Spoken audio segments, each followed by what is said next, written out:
Bunda, teriak Flo begitu baru saja masuk rumah. Suara lengkingan dari Flo membuat Ray yang kebetulan juga sudah pulang dan berada di belakang Flo. Jadi geleng-geleng kepala melihat kelakuan adiknya. Bunda, seru Flo lagi. Bunda di dapur sayang, sahut Santi dengan suara yang tak kalah dari Flo. Agar putrinya itu mendengar suaranya. Bunda, bunda, tahu nggak kalau ternyata abang Ray itu, kata Flo, yang ingin mengadu pada bundanya tentang si abang. Bunda, panggil Ray, pada sang bunda memotong pembicaraan adiknya. Anak kedua dari Santi dan Calvin itu langsung menyelami dengan takzim tangan ibunya. Bunda, bunda, abang itu diam-diam sudah punya pacar loh. Kata Flo meneruskan apa yang akan dia katakan pada ibunya tadi, sehingga membuat Ray langsung memelototkan matanya ke arah Flo. Benarkah? Tanya Santi sambil menatap bergantian antara Flo juga Ray. Ah, itu Bon, kata Ray yang ingin meralat perkataan sang adik. Gak apa-apa kok bang, kalau punya pacar. Bunda gak larang, bunda juga sudah dewasa dan asal tahu batasannya saja. Potong Santi. Ah iya bun, jawab Ray dengan menggaruk kepalanya yang tak terasa gatal. Pacar abang cantik loh bun, baik lagi, kata Flo yang kembali memberi informasi. Siapa yang punya pacar? Suara bariton tiba-tiba terdengar dari arah luar disertai derap langkah kaki yang terdengar begitu tegas. Ayah, seru Flo yang langsung memeluk terlihat tegap ayah tercintanya. Abang yang punya pacar, kata Flo. Iya kan? Tanya Calvin yang pura-pura kaget mendengarnya. Jangan pura-pura nggak tahu deh ya, bisik Santi yang juga sudah berada di dekat sang suami. Mendengar perkataan sang istri membuat Calvin mengulum senyumnya. Ke kamar yuk bun, ayah mau bersih-bersih, ajak Calvin pada sang istri. Bahkan salah satu tangan kekar milik Calvin kini sudah bertengger manis di pinggang Santi. Keromantisan yang ditunjukkan kedua orang tuanya sudah menjadi pandangan sehari-hari untuk para putra-putri mereka. Kalian juga segera bersih-bersih dan istirahat. Nanti dipanggil kalau sudah masuk jam makan malam, kata Santi pada ketiga buah hatinya. Baik bun, sahut mereka bertiga secara serentak. Flo, panggil Ray saat Flo sudah membuka pintu kamarnya dan tinggal masuk saja. Sahut Flo yang langsung menoleh ke arah Ray. Ember banget sih, pakai bilang-bilang sama bunda juga ayah. Protes Ray dengan nada sewot karena adiknya itu sudah membuka rahasianya di hadapan kedua orang tua mereka. Lah, memangnya kenapa? Toh ayah sama bunda juga gak apa-apa, kata Flo tanpa rasa bersalah. Tapi nggak gitu juga Flo. Abang bisa cerita sendiri ke ayah sama bunda, tapi nunggu waktunya yang pas, kata Rai. Ya udah deh, iya. Flo minta maaf karena sudah bilang-bilang sama bunda juga ayah. Ucap Flo dengan wajah penuh penyesalan. Rai menatap ke arah Flo dan berulang kali menarik napasnya dalam-dalam, lalu menghembuskannya untuk menetralisir amarahnya. Ya udah, abang maafin tapi jangan diulangi, kata Rai. Flo pun menganggukkan kepalanya dan langsung masuk ke dalam kamar. Begitu pula dengan Rai. Di kamar utama ada Santi yang menatap penuh selidik pada sang suami. Kenapa mas gak bilang sama aku kalau ternyata abang dekat dengan perempuan? Tanya Santi yang sudah bagaikan seorang polisi yang menginterogasi penjahat. Berdiri dengan bersedekap dada, sengaja mata yang terus tertuju pada sang suami. Sayang, aku, kata Calvin yang hendak meraih pinggang sang istri, namun justru Santi mundur beberapa langkah, sehingga tangan Calvin tak bisa menjangkaunya. Jawab dulu pertanyaan aku, kata Santi dengan tegas, sehingga membuat Calvin menghela napasnya. Aku pikir hal seperti itu gak perlu aku bicarakan sama kamu. Karena mungkin aja anak kita itu cuma sekedar suka-sukaan aja, jawab Calvin. Tapi nggak bisa begitu dong mas, terlepas serius atau tidak. Hal sekecil apapun, kalau itu menyangkut dengan anak-anak, aku berhak tahu. Sahut Santi yang tak mau kalah. Iya oke, aku minta maaf, sudah nggak mengatakan hal ini sama kamu. kata Calvin pada akhirnya, yang lebih memilih mengalah agar tak berujung panjang dan yang pasti.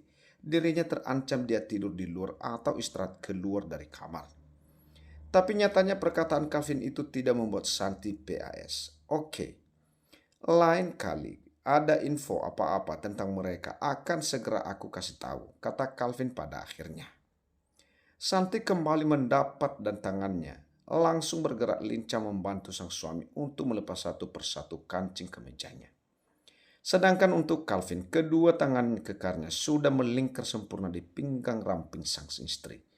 Sana mandi, kata Santi dengan tangannya memukul pelan dada bidang Calvin setelah selesai membuka kemeja Calvin dan hanya meninggalkan kaos singlet yang melekat di TBH bagian atas pria tersebut.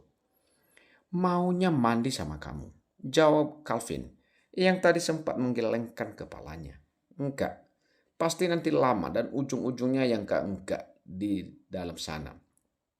Tolak Santi yang sudah bisa menebak akan berakhir seperti apa nantinya jika mereka mandi bersama, dan sontak saja perkataan wanita itu membuat Calvin terkekeh.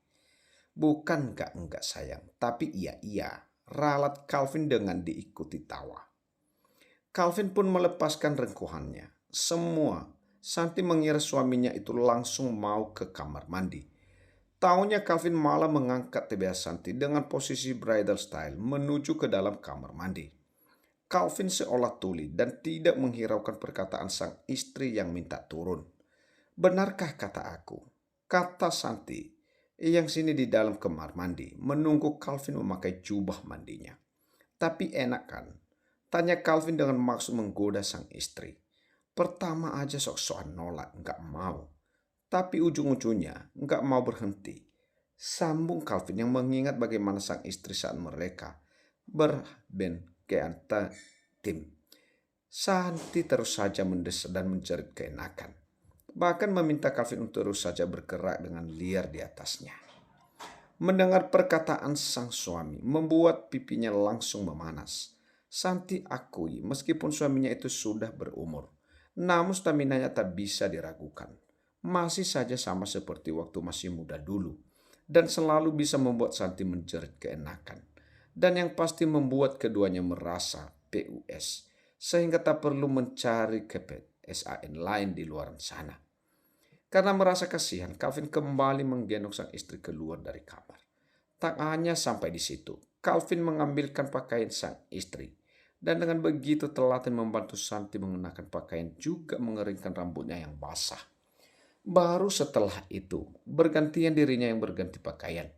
Bagaimana hati Santi tak meleleh jika terus mendapatkan perlakuan sangat manis seperti ini. Bun, nanti izin pulang telat ya, kata Kal meminta izin pada sang bunda ketika sudah selesai makan. Memangnya mau kemana bang? Tanya Santi pada putra keduanya. Anaknya yang protes melahirkan tak didampingi sendiri oleh sang ayah.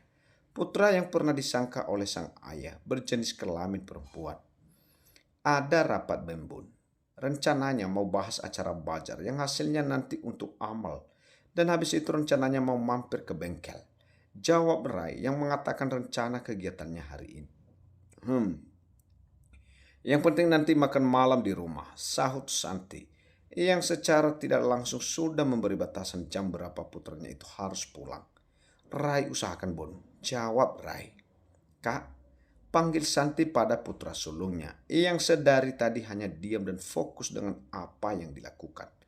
Iya Bun, sahut Andi yang langsung menoleh ke arah sang bunda. Sesekali main kak, jalan, hang out. Jangan cuma kerja terus, kata Santi. Kakak itu bukan robot, jadi sekali tempo butuh waktu untuk keluar. Sekedar merefresh otak kak, sambungnya lagi. Menurut Santi, hidup putra sulungnya ini dari dulu terlalu monoton.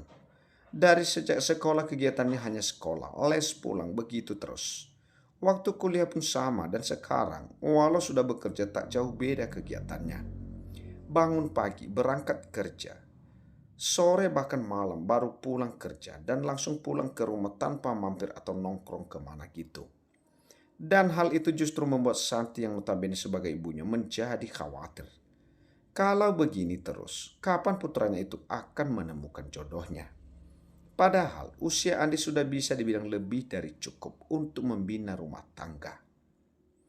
Iya bun, nanti kalau sudah nggak sibuk, jawab Andi. Apa? Nggak sibuk katanya. Perkataan Andi membuat Santi tersenyum samar sambil menggelengkan kepalanya. Santi cukup tahu gimana pekerjaan Andi. Dengan posisinya yang bisa dibilang penting, maka akan susah untuk sebuah waktu yang namanya nggak sibuk. Karena pekerjaan akan ada terus dan terus. Apa perlu bunda minta ayah buat sekalian pecat kamu dari perusahaan? Agar kamu bisa punya waktu nggak sibuk seperti yang kamu katakan. Kata Santi yang melontarkan pertanyaan namun ada unsur sedikit ancaman di dalamnya. Iya, nanti kakak usahain bun. Kata Andi yang sedikit ngeri juga dengan perkataan sang bunda. Andi dan kedua adiknya tahu jika sang bunda susah bilang A, maka ayah mereka pasti akan ikut mendukung. Dan berkata yang sama, tak mungkin jadi B. Ayah berangkat bun, kata Calvin yang memutus pembicaraan anak dan istrinya.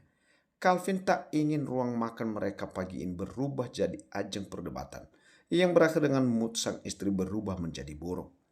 Santi ikut berdiri dan mengantarkan sang suami ke depan.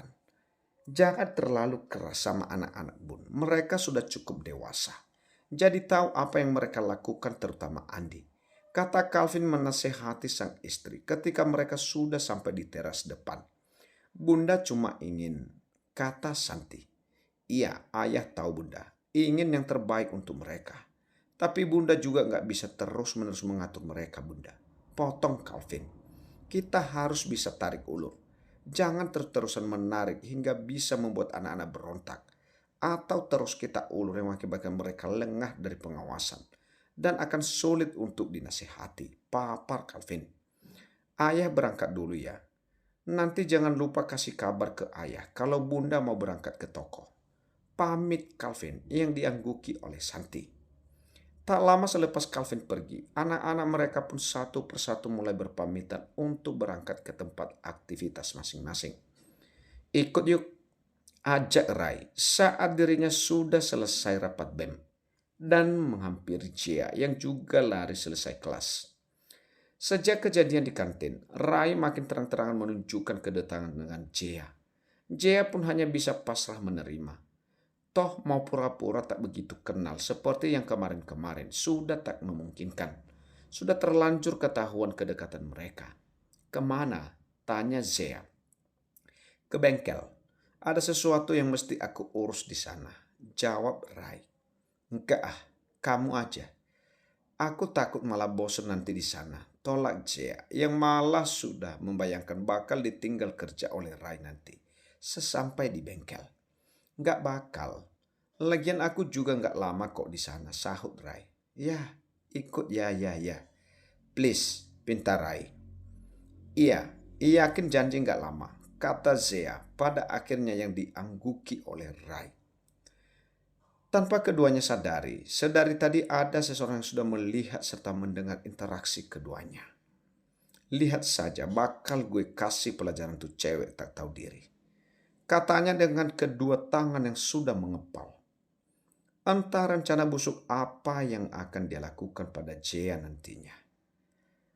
Tapi butuh waktu lama. Motor yang dikendarai Rai dan teman-teman sudah sampai di bengkel utama.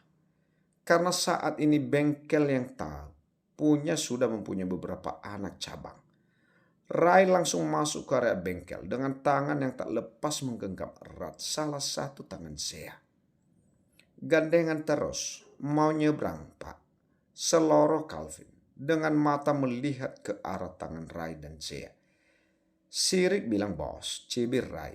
Makanya cari pacar sono, sambungnya yang membuat Kevin mencebikkan bibirnya.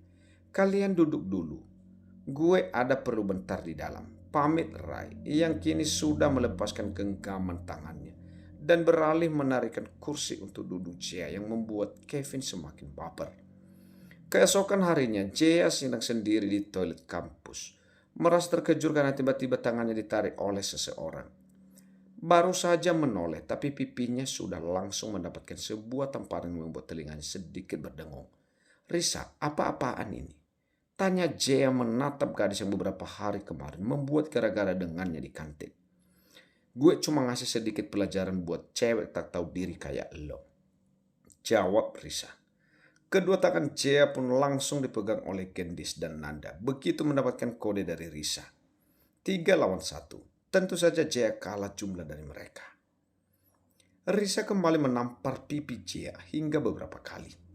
Baru setelahnya mereka menarik Jea dan memasukkannya ke dalam salah satu bilik toilet. Tak lupa, kedua tangan Jea sudah diikat di belakang tubuhnya.